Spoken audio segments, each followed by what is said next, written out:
Pequeños, regresamos y es momento de ir con Arno Burkholder para revisar la historia del mundo, específicamente lo que pasa en Estados Unidos, mi estimado Arno, porque pues yo no sé lo que tú pienses, pero como que suele ser tristemente común dentro de todo el asunto este. Bueno, más bien, te lo voy a plantear de una forma distinta. Tú que pues, andas mucho más docto y metido en este asunto de la historia que yo, ¿sí sientes que los presidentes de Estados Unidos tienden a ser un blanco mucho más, no voy a decir fácil porque la verdad es que no lo son, pero frecuente para ser asesinados? Absolutamente, señor Allende. Muy buenas noches. Y mire, lo que pasa es que para empezar, Estados Unidos, lo sabemos, es una cultura tremendamente violenta. Ya alguna vez hemos platicado aquí sobre la historia de las masacres en Estados Unidos, las cuales, según algunos historiadores, se remontan a finales del siglo XVIII. A eso súmele que viven en un sistema en el que la presidencia tiene un poder impresionante, en el que también lo sabemos, es muy fácil tener armas y pues también es una sociedad con tremendos problemas políticos y de otras circunstancias, lo cual hace que un presidente de Estados Unidos sea un candidato perfecto para que lo asesine. Lo que pasó el sábado es prueba de ello. Ahora bien, eh, siempre que ocurren este tipo de cosas, pues uno piensa, bueno, ¿dónde empezaron en realidad? Pues resulta que de los 46 presidentes que ha tenido Estados Unidos, a 4 los asesinaron.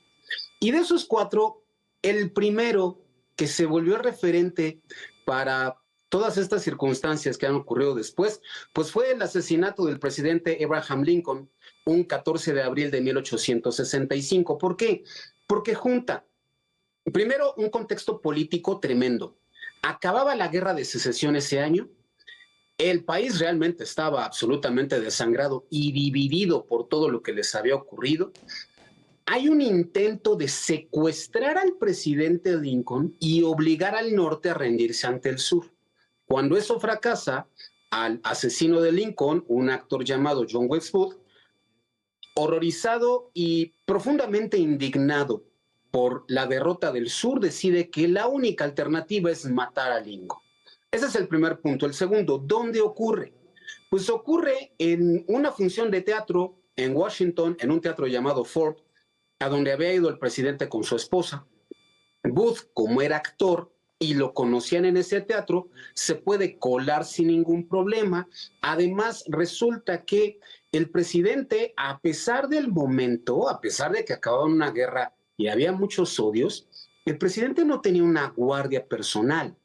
El servicio secreto, que luego se ha encargado de proteger a presidentes como lo que pasó el sábado, en ese momento se dedicaba a perseguir la falsificación de moneda.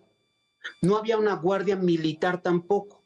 Entonces Booth se puede colar sin ningún problema al balcón presidencial, sacar una pistola y dispararle a Lincoln atrás de la oreja izquierda. Lo que sigue es la huida.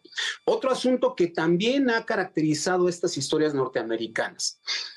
John Wilkes Booth sale del teatro, en el camino se rompe un tobillo, logra subirse un caballo y hace una escapatoria que le dura 12 días, del 14 de abril al 26 de abril, hasta que el ejército norteamericano lo puede detener en Virginia. En pues una primera de estas operaciones que juntan a miles de soldados, en este caso, para perseguir a un fugitivo. La historia termina un 26 de abril en una granja en Virginia, donde Booth se esconde con un cómplice, el cual decide abandonarlo, y Booth pues decide que va a vender cara a su vida, y de repente dentro del granero donde estaban se oye un balazo. Unos dicen que se suicidó, otros dicen que fue un sargento que le dispara y se muere de una manera ligeramente parecida como Lincoln, con un balazo atrás de la oreja izquierda. Algo inoperable.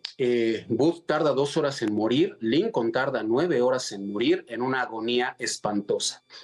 Y para terminar, pues lo que pasa con Lincoln, intentan salvarle la vida, es imposible para la ciencia médica de ese entonces hacerlo, es imposible llevarlo a la Casa Blanca, pues porque tienen miedo que en esas calles empedradas, pues el presidente sufra más, y lo único que se les ocurre es llevarlo a una posada que estaba enfrente, colocarlo en una habitación y pues esperar a que se muera. Si acaso, quizá le hayan inyectado morfina, que era algo que ya existía en ese entonces, pero no pueden hacer nada más. Ya que muere y le hacen la autopsia, se dan cuenta de que la bala entra por atrás de la oreja izquierda y se detiene justo en el ojo derecho. Una operación imposible de hacer en el siglo XIX. Entonces, pues la agonía de Lincoln debe haber sido espantosa hasta que el señor fallece más o menos a las 7:30 de la mañana del 15 de abril. Y para terminar, pues el llanto general. Booth estaba convencido de que había matado a un tirano y de que la historia iba a ser buena con él. Antes de morir se enteró que no era así. Pero lo que logró el asesinato de Clinton fue, de Lincoln, perdón, fue la unión de, discúlpame, fue la unión de todo Estados Unidos y de esa forma intentar resarcir las heridas que había dejado una espantosa guerra civil. Si se fija en todas estas partes, pues se vieron luego en acontecimientos horribles como el asesinato de Kennedy de 1963 y en parte lo que acaba de pasar este sábado con Donald Trump. Oye, pero al menos como que en el caso de Lincoln siento que hay una motivación muy clara, ¿no?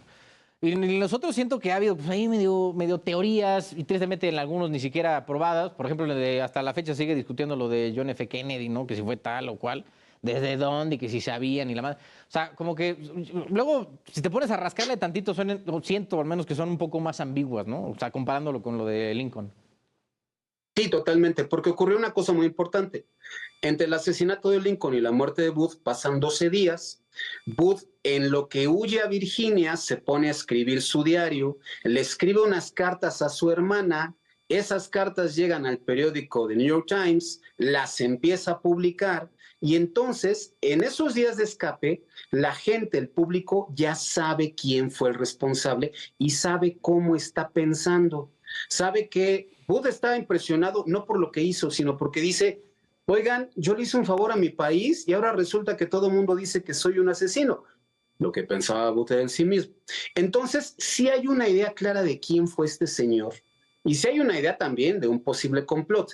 El caso de Lee Harvey Oswald o de lo que pasó el sábado, como usted dice, seguimos teniendo muchas dudas hasta el día de hoy. Bueno. Arno Burkholder, doctor en Historia por el Instituto Mora. Muchas gracias, mi estimado Arno. Si quieren seguir al caballero, lo pueden hacer en X, @Clionáutica. Ahí lo pueden seguir, aquí está el usuario. Y todos los lunes en este programa. Gracias, Arno. Gracias, nos vemos la próxima semana. Claro que sí, mi estimado Arno, absoluto placer. Ahí tiene un poco del chismecito histórico, ¿no? Pues sí, nos remontamos al primer asesinato de presidente de Estados Unidos, que pues para que vean, es el primero, ya ha habido varios. Creo que es ese, Kennedy, Reagan estuvo a poco, y ahora pues Trump. ¿Ah?